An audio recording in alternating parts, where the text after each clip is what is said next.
Welcome to Byte-Sized Tech. We're your spot for, blending those casual chats with some real insights on the latest tech and gadgets. Exactly, making sense of it all.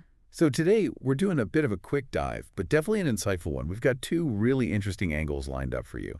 First, we're going to unpack why this one, really smart investor, is kind of sounding the alarm about the AI race, especially looking at China. Right, that's Josh Wolf. Yeah.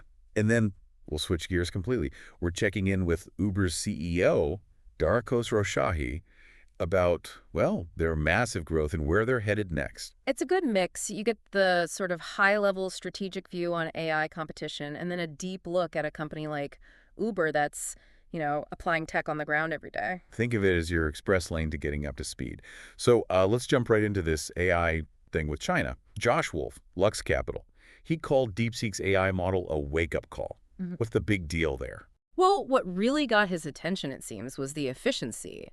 The reports suggest DeepSeek might be able to get, similar results to other top models, but maybe using fewer GPUs. There's really powerful chips. Okay, so fewer chips needed. Why is that such a big deal? It implies that maybe, just maybe, the future AI battleground isn't just about who has the absolute most computing power. Like, it could level the playing field a bit. More players might be able to compete effectively, even without massive hardware resources. Huh. Yeah, that's interesting. So if it's not just about the chips, where does Wolf see the real advantage shifting? What's the next frontier? He seems to think the real goldmine is going to be unique data. Those huge specific data sets that only certain companies have built up over years. Ah, okay, like proprietary information. Exactly. He argues these companies could take open source AI models, ones that are freely available, and then train them specifically on their data. That could create incredibly powerful, specialized AI tools. Right, right. He gave some examples, didn't he? Like pharmaceutical companies. Yeah, pharma companies with all their clinical trial data. Or think about Bloomberg, all that financial market information. Meta with social connections, even Tesla or X with, vehicle data, user interactions. So for you listening, the takeaway is that companies sitting on these unique longitudinal silos of data, as he put it, might suddenly have a huge advantage in applying AI. It's less about building the AI core, maybe, and more about who can use it best with their own info. Precisely, a potential shift in focus.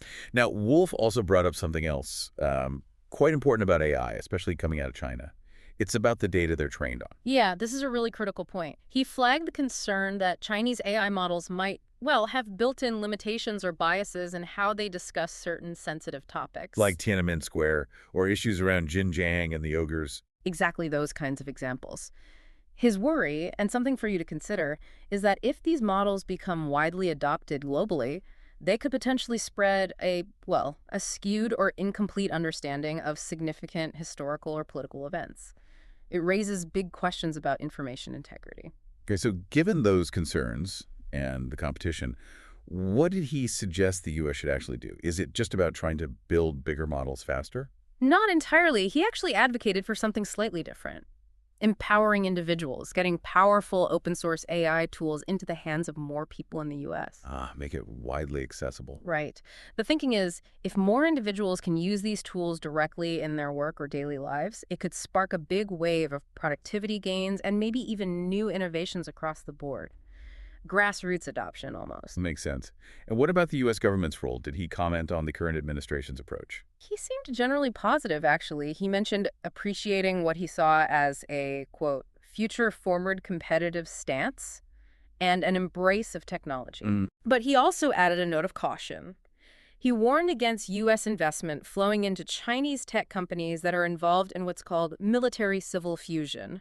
Basically, companies where the lines between commercial tech and military applications are blurred. So strategic awareness is key. Definitely. And related to that, he really stressed the importance of not undermining the U.S. innovation engine, the whole ecosystem. The universities, government funding, private sector triangle. Exactly that. He specifically mentioned concerns about potential cuts to research funding, and he brought up the Bayh-Dole Act. Yeah, the Bayh-Dole Act. Remind us quickly. Sure. For you listening, Bayh-Dole was and is super important legislation. It basically allows universities and small businesses to own, patent, and commercialize inventions developed with federal funding. It's been a huge driver of getting research out of the lab and into the real world, creating startups, new tech. So his point is, don't mess with that successful formula.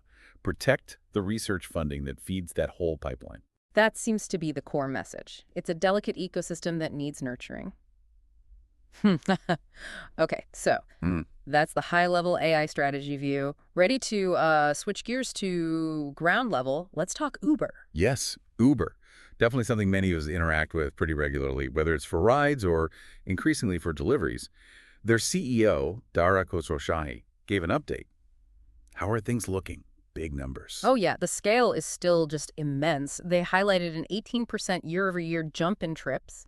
That works out to, get this, 3 billion trips in the last quarter alone. 3 billion. Wow, that's a lot of movement. It really is. Rides, deliveries, everything combined, huge volume. But I gather it wasn't all completely smooth sailing. There's something about the overall money, the gross bookings growth, slowing down a bit. That's right. While trip volume was strong, the growth in the total dollar amount spent on the platform, the gross bookings, did slow down. And the main reason cited was pricing. Pricing? How so? Specifically in the U.S., rising insurance costs have been a major headwind. You know, the cost to insure drivers and rides has gone up significantly. Ugh, insurance. Never fun. Tell me about it. So Uber had to pass some of that increase along in their pricing, which naturally put a bit of a damper on the booking growth rate.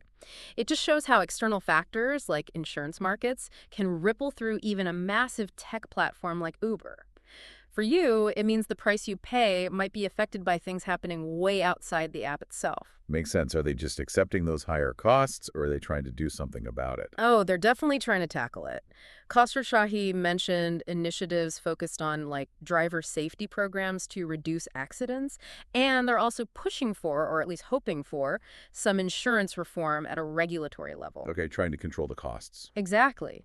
And their broader strategy, he emphasized, is really about increasing the audience, getting more people onto the platform, and increasing the frequency, getting you to use it more often.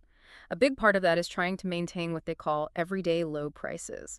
Keep it affordable enough for regular use. And isn't their Uber One membership program a key part of that frequency strategy? I know quite a few people who use it. Absolutely. Uber One seems to be a major success for them.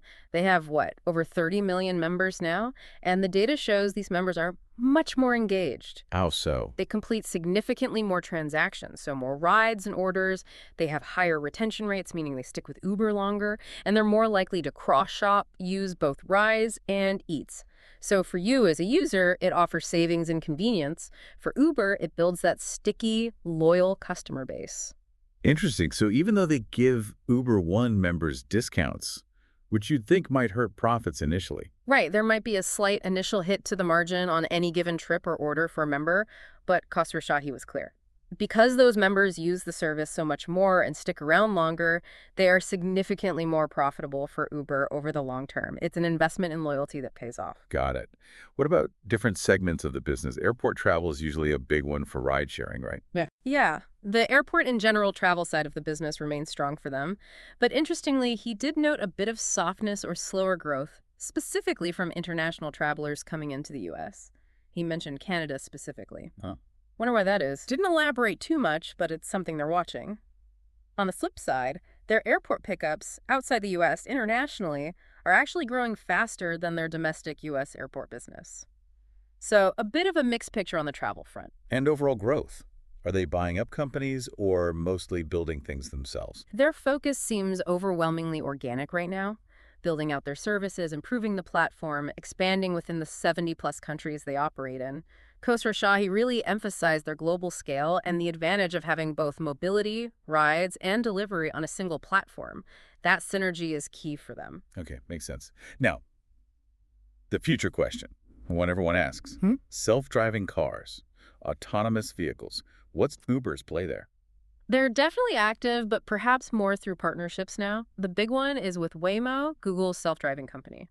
Right, I've heard about that. How's it going? Pretty well, it sounds like. They launched fully driverless Waymo rides available through the Uber app in Phoenix, and more recently successfully launched in Austin. Atlanta is apparently next on the list. Wow, okay. So you can actually hail a driverless Waymo using the Uber app in those cities. That's the idea. And Khosrowshahi even hinted at the potential for autonomous Toyotas possibly through other partnerships, joining the Uber network eventually. So they're positioning themselves as a platform for AVs, not just building their own fleet anymore. That Austin data point was pretty striking too, wasn't it?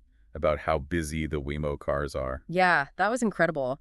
He shared that the average Waymo vehicle taking trips via the Uber platform in Austin is doing more trips per week than, like, 99% of human drivers on the platform there. 99%. That's Well, sufficient. it really highlights the potential utilization advantage of AVs that can, operate more continuously, of course. They're probably not cheap yet. Exactly. Khosrowshahi acknowledged that right now the margins on these autonomous rides are lower for Uber. There are significant costs associated with the partnerships and the technology integration, but they view it as a long-term investment, much like how Uber Eats started out initially lower margin, but strategically important for the future. Okay, so investing now for later payoff. And I heard something about Uber using its own users for AI. Uber AI solutions. What's that? Yeah, that's a really interesting new angle. Oh. They're essentially building a platform where their network drivers, couriers, maybe other experts eventually can actually help train and evaluate AI models. How? Like labeling data. Things like that, yeah. Rating model performance, maybe providing data annotation, translations, other AI-related tasks. It's a way for them to leverage their huge global workforce, essentially, to improve their own AI systems and potentially offer AI services. Pretty clever use of their existing network. Definitely. Now, you mentioned partnerships. They're also working with some Chinese AV companies, right? Like Yeah. Euride and Pony.ai. Given the earlier chat about AI competition with China. Right, it's an interesting juxtaposition. Khosrowshahi framed those partnerships in China as tapping into the really fast-paced innovation happening specifically in the Chinese AV market. He stressed wanting to explore collaborations globally. So, partnering with Waymo in the US, but also engaging with leaders like WeRide and Pony.ai in China. Seeing what works. Trying to get the best tech regardless of origin, maybe. Seems like it, focusing on the entrepreneurial spirit he sees there. And one last thing on the global front. Uber is obviously a huge American brand. Mm-hmm. Do they ever face pushback or reticence from users internationally because they're seen as American? He addressed that directly. His perspective is that Uber operates and is perceived as more of a global local company. Global local. Yeah. Meaning, while the brand is global, the actual experience for you as a user is very local. Local drivers, local restaurants on Eats, support in the local language. He said they haven't seen any significant headwinds just because they're a US-based brand. The local execution matters most. Makes sense.